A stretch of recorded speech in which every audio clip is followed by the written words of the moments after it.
The movie takes place in a distant future where humanity has spread beyond Earth and established colonies on other planets. At the beginning, we hear a little girl, Indy, talking about her father, Cain. He used to serve in the Air Force on Earth, but a mistake during a mission led to the death of his entire crew. The authorities blamed him for substance abuse and fired him from the military. Cain felt guilty and became depressed. He started drinking too much, which ruined his marriage. He eventually found a job at a terraforming company called Exxon and moved to a new planet called Osiris. He now manages a spaceship named Flotilla. Exxon is trying to make Osiris habitable, and they are using convicts from Earth as their workforce. Indy has come to visit her father. As they explore Osiris, she asks him why he left Earth. Cain says he wants to create a new humanity and make history. Indy is not impressed and says her mom thinks he is running away from his problems. Cain is upset, but doesn't say anything. They continue exploring and learn how to shoot. They also visit new military bunkers built by Exxon. Cain leaves Indy in the capital city with a babysitter while he goes back to the flotilla and promises to return in a week. That evening, monstrous creatures are seen roaming the fields of Osiris. Prison guard reports that some creatures have broken into the prison and killed everyone. The next morning, Cain wakes up on the flotilla and listens to his messages. He ignores his wife and co-workers' messages, but he listens to Indy's message. She wants to visit a nearby landmark. The message suddenly stops. The AI says there's a communication jam on Osiris. Linux, the head of Exxon, summons Colonel Michael. They discuss the escaped convicts and the deadly virus they have. Michael wants to tell everyone the truth. Linux refuses. She says they can't tell the truth because they will be accused of genocide.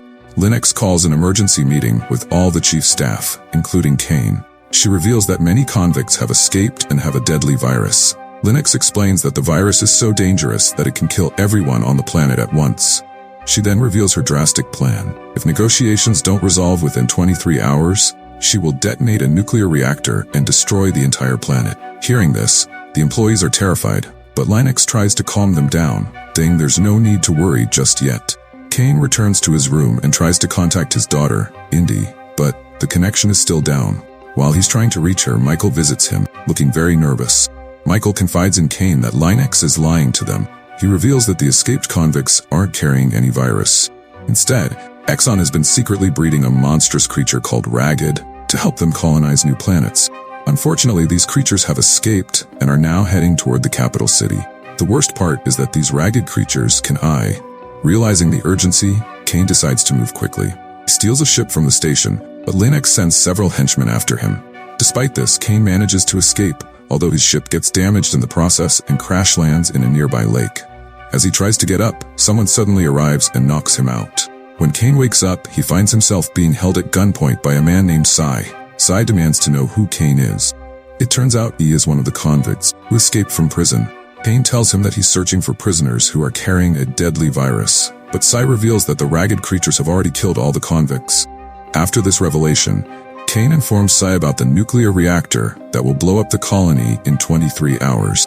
Cain asks Sai for help to get to the capital and save his daughter. At first, Sai is hesitant, but when he learns that Cain has access to military bunkers, he agrees to help. The story then flashes back to the previous day, showing Sai in the prison cafeteria with his friends Charles and Vim. They are planning to escape from prison because they are treated like slaves and have no human rights. Sai explains that, according to their plan, they need to provoke a fight to get themselves locked in solitary confinement. He mentions that one of the confinement cells has a trigger system that can release all the cells during an emergency. However, for their plan to work, all of them must be confined, and every cell must be full. Sai reveals that he has already talked to other inmates, and they're also ready to join the plan. Charles thinks they might not succeed, but Sai says they have to do it now. Sai starts fighting a bad guy right away. This turns into a big fight and a riot in the cafeteria. The warden comes with his guards but lets the fight continue. He tells his guards to stop as long as the other prisoners behave and watch.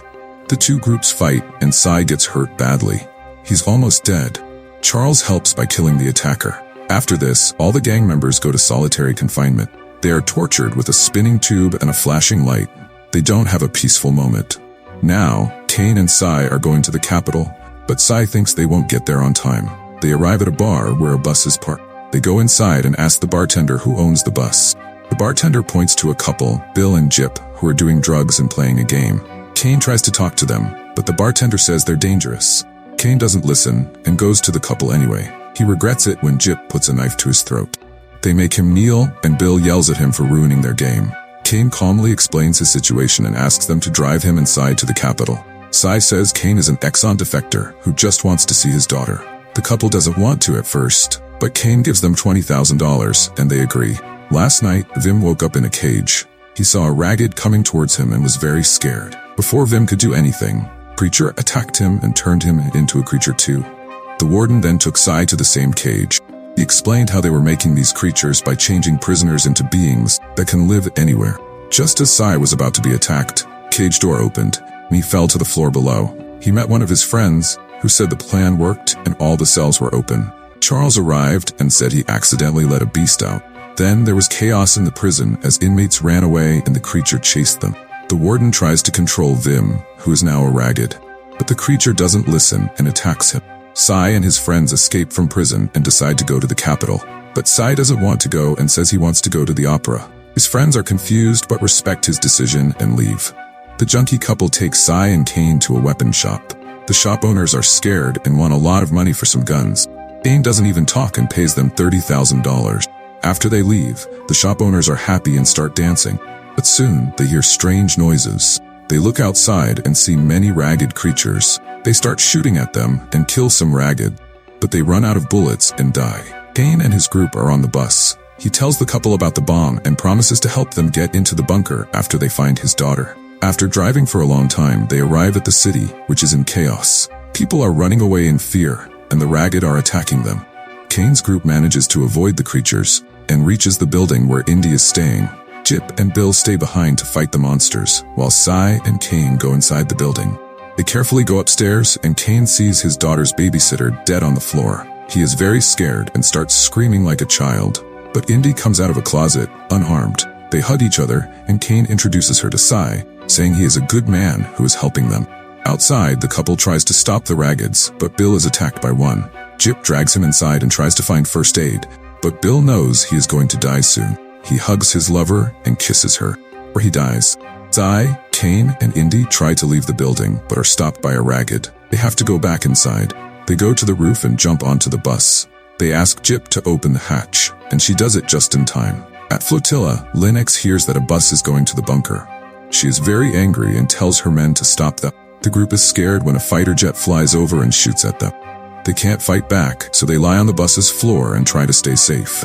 The jet keeps shooting for a few minutes before going back to Flotilla. The group arrives near the bunker. Sai is surprised when he sees that Jip and Kane are dead. Indy is very upset and starts screaming. Sai carries her away. They run through a long cave and reach the first door of the shelter. Indy puts in the code. They slowly go inside and climb down a ladder, but Sai is attacked by a ragged and becomes infected. Even so, they manage to get into the shelter just as the bomb explodes. Sai is happy that the little girl is safe, but he knows he will soon turn into a ragged. He asks her for a sharp tool so he can sign out, but Indy says no and begs him not to leave her alone. He says she has no one left and that he must take care of her. While his body starts to change, she stays with him and keeps talking to him. The scene goes back to 2 years ago on Earth. SI is working as a nurse. One day he is surprised to see an emergency patient brought in after a car accident. He finds out that a woman and her daughter were hit by a drunk driver. Sadly, the daughter died right away, and the woman is really sick. As Sai gets ready for surgery, he is shocked to see that the woman is his wife. He screams in horror and begs her to stay with him, but she soon dies. Feeling very emotional and angry, Sai goes to the drunk driver and strangles him to death. This is why he was arrested and sent to Osiris as a prisoner.